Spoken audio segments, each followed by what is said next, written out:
The Biden White House continues in its tailspin as it strifes out at all enemies, foreign and domestic, perceived and real, over COVID. What do we do? What do we not do? Where are the tests? Why aren't we vaccinating more children? Lord have mercy on us. Also, Biden just coming unglued over Jim Crow 2.0. Lie after lie after lie. And I had a serendipitous meeting today with a radio legend. I've got to tell you about that first thing. I'm Randall Terry. This is Voice of Resistance.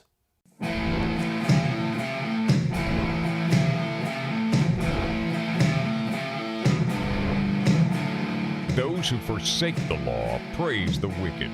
Those who uphold the law resist them. Welcome to the Voice of Resistance. Welcome to the broadcast, friend. I have to tell you something that happened to me today, and it's so fun. I live in the Memphis area, and I have been thinking about getting back into radio. And so I was making the rounds of various radio stations. And there is a station here, KWAM 990 on the AM dial, that I worked for part-time 7 or 8 years ago when we were getting established in Memphis when one of our sons was being treated for cancer at St. Jude Children's Hospital. So I'm driving to the station and I'm listening to Todd Stern, who is without question a legendary American radio host. I pull into the parking lot, knock on the door, someone opens the door, a young man comes, and then up comes Todd Stern. It was so surreal. I was so dumbfounded because I did not know that he had purchased that radio station. Anyway, the reason he's legendary in my book, I mean, there's a lot of people who hold him in high regard, and he's received many awards, is because a couple years ago, I'm listening to one of the Fox affiliates in town, and he had a little thing called, I don't know, Starnes Country or something. It was a 1-minute segment where he would talk, and every day, if I was in the car at that time, I'd get to hear him give a 1-minute dialectic 1-minute pitch about something great in America or a 1-minute attack on something evil. So in this particular segment, he's talking about how abortion is the equivalent of the worship of Moloch, the pagan god of the ancient Canaanites, to which people would sacrifice children. You've heard me talk about this pagan deity. King Solomon, remember him? He brought you Solomon's temple and also brought the altar that he built for one of his pagan wives at the very end of his life, that Josiah, the great child king, ultimately destroyed as he tried to save Judah from the wrath of God, from the judgment of God, because of innocent blood being shed, the killing of children. So I'm listening on the radio a couple of years ago, and I hear Todd Stern make this comment. I'm like, this is unbelievable. And it was not long after that he was fired from Fox. Now, he had been with Fox for probably 13, 14 years and was a part of the fabric there, both in radio and from time to time commenting on their television platform, the cable news, or on their streaming platform. And they axed him because he dared to make the connection. And also, I think Pastor Jeffries from Texas was on one of his shows as well, and they discussed that the Democrat leaders in the Democrat Party, by supporting child killing in America, are in effect of the same fiber as the worshipers of Moloch and those committed to killing children and child sacrifice. Anyway, all of that to say, I had the spontaneous joy of meeting him face to face. He was in the middle of broadcasting and he was on a break and he came out and we shook hands and I said, do you know who I am? My name is Randall Terry, ring a bell. He said, no. And I said, I founded Operation Race. He said, oh, of course. And I said, I've been on your show once. Somewhere in the past, I was on your radio show. So I didn't get to visit with him anymore, but I hope to in the near future. Anyway, it was a spontaneous, fun moment. And let me tell you something, friends. A man is known by the enemies he keeps. You can tell a man his fiber, how much impact he's having, by if he has the right enemies, if he has the right scars on his back. Todd Stern has the right enemies. So when I came home, and I was prepping for the show, I started just looking up, wanting to find a transcript, which I couldn't find, of the exact words that were said. But it was funny and telling the number of left-wing, dare I say, God-hating sympathizers with the spirit of Molech, how they were rejoicing that Mr. Starnes had been let go by Fox. But he who laughs last laughs best. He has a 3-hour syndicated radio show that is heard on over 100 affiliates across the fruited plain. And he owns a radio station here in Memphis, Tennessee, that is, yea, verily, spouting all of those right-wing views and conservative views and Christian views that make him a hated figure by the lunatic left. Mr. Starnes, God bless you, and God bless all of you who have the guts to say the right thing, even if it costs you. Remember that. A man is known by the enemies he keeps. We'll be right back. Talk about our illustrious president, Jim Crow 2.0. Joe, are you there?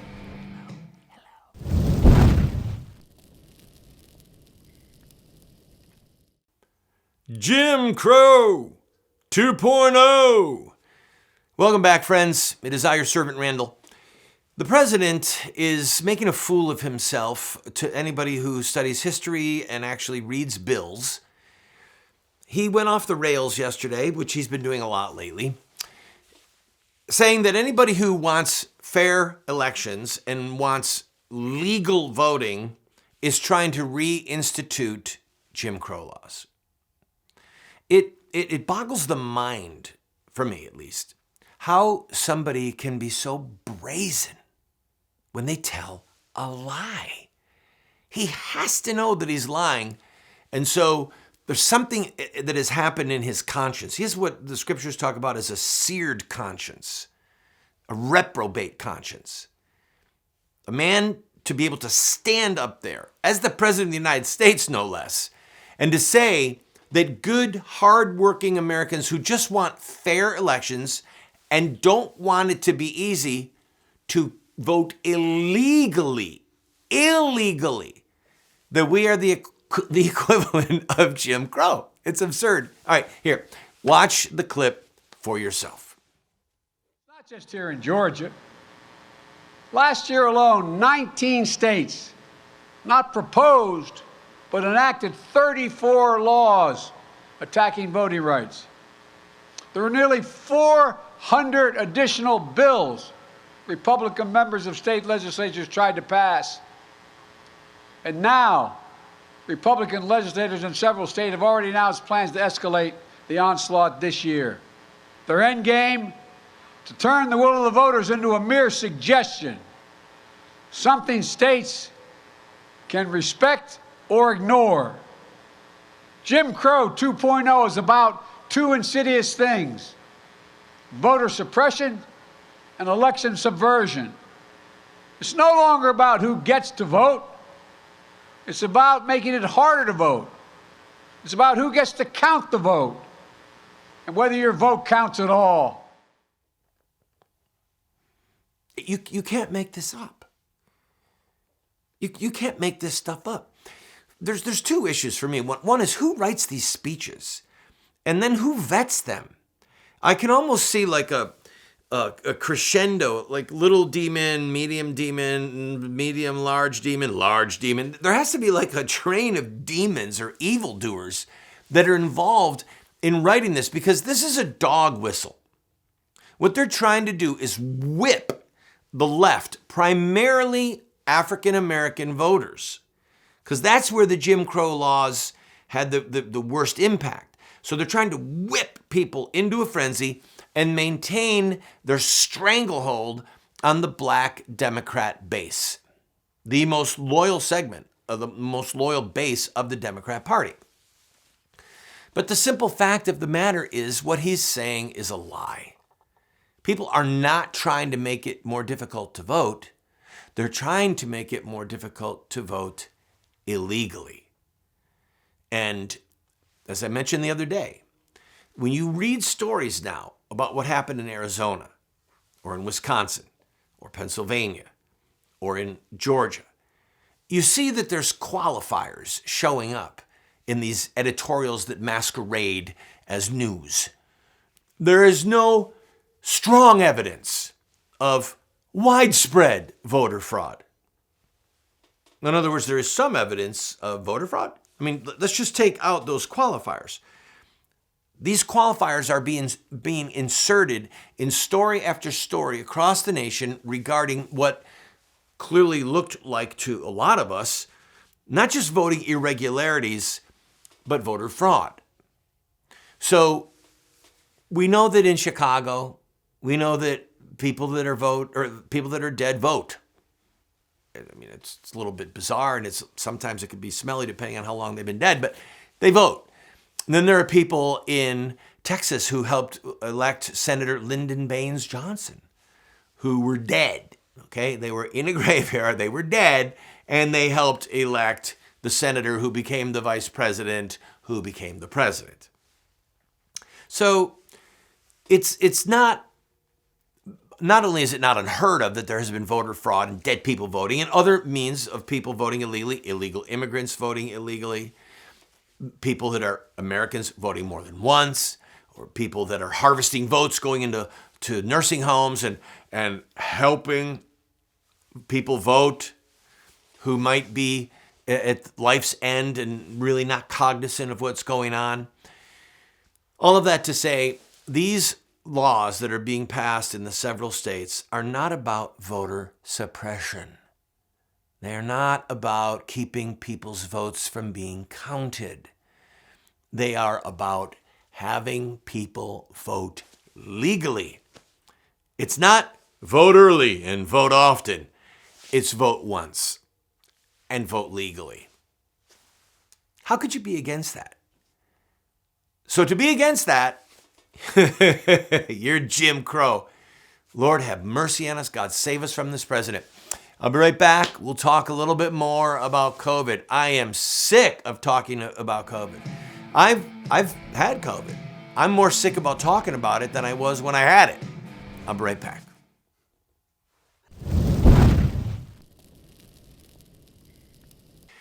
Welcome back, friend. We know that the emperor is naked. The only question is, when do we start laughing? We know that we are being lied to. The question is, when will children or those with the wisdom or even the simple faith of a child, when will they come forward and go, Mommy, why isn't that man wearing any clothes? It's going to happen. And it's actually happening in stages with President Biden. That's one of the reasons that his numbers keep cratering. Well, here's something to add to the cratering numbers of our president. All right, so this is the New York Post. You would expect the New York Post to not be in favor of him, but listen to this headline. Spanish leader Pedro Sanchez has insisted that it's time to start treating COVID-19 as an, quote, endemic illness, close quote, like the flu, rather than a pandemic. Now, here's where it becomes really interesting.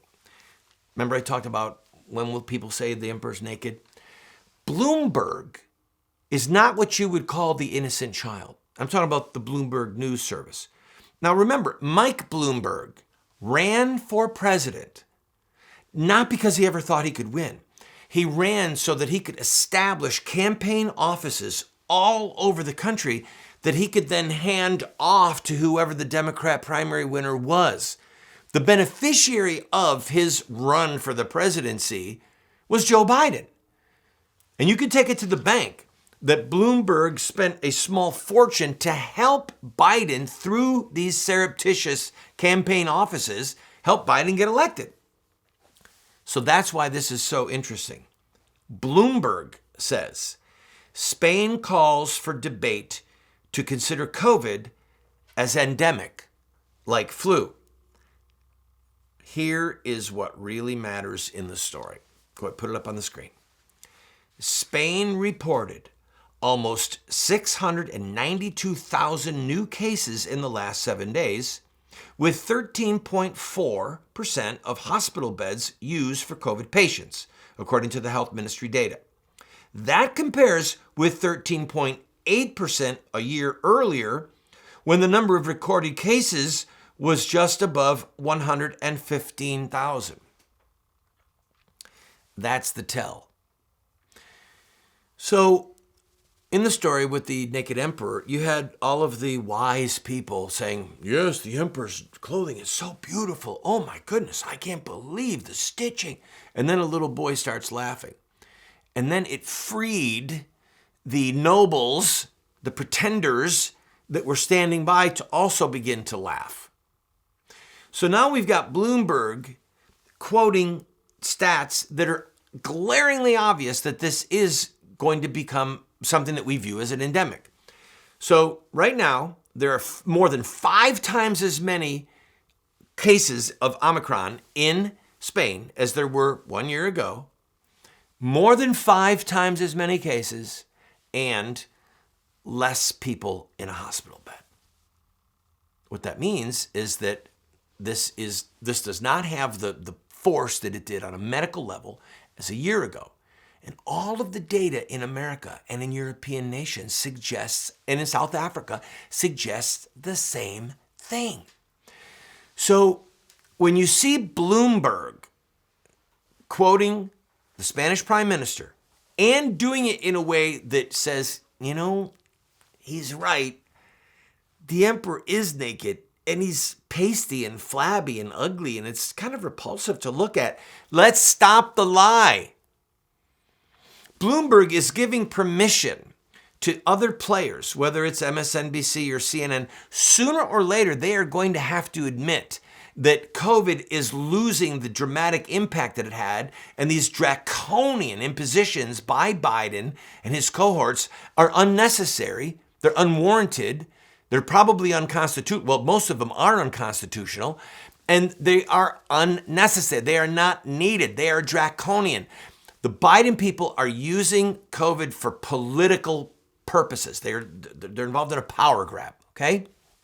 So Bloomberg saying, the Spanish Prime Minister's got a point. It's really backed up by the statistics.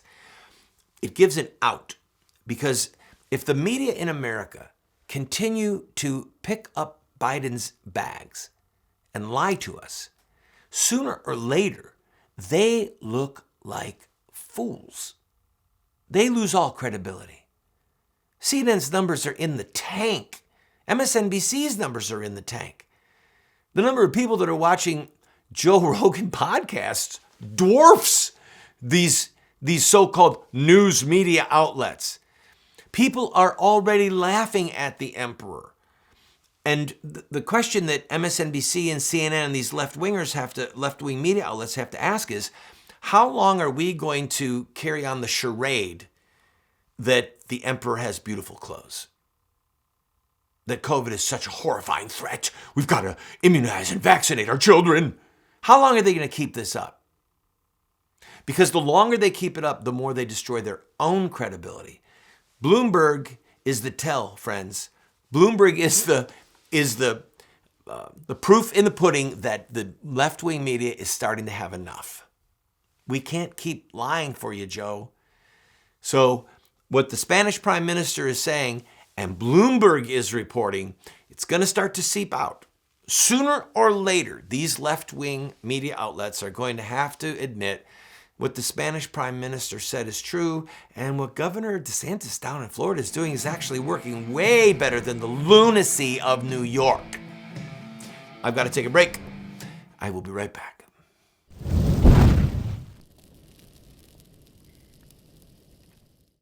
Welcome back to the program, friend. I have to read this headline to you from the Washington Post. A transgender college swimmer is shattering records, sparking a debate over fairness. Now, what's so funny about this is that it says Washington Post trending now. Hey, Washington Post, where have you been? Most of us have been talking about this for weeks. The very fact that you say it's trending now means that you were trying to hide it. So this dude, he's a dude, okay? William Thompson, who goes by Leah now, Will is shattering female swimming records because he's a man. So the NCAA brought together some rules that say if you undergo a certain amount of hormone shots for a certain amount of time, that we will let you compete as a woman. It will never change the fact that his muscles, his lung capacity, are those of a man. So the Washington Post wants to pretend that this is something new and exciting. No, we've been saying, excuse us, we're the ones who covered what happened in Loudoun County in Virginia, where the boy went into the girls' room and raped a girl, okay? The Washington Post should be ashamed of itself, but more importantly, those of us who recognize the emperor's naked, okay? We need to say the emperor's naked. Leah is not Leah. Leah is Will, and Will's a dude. He's not a girl. Why is he swimming with the girls again? See you next time.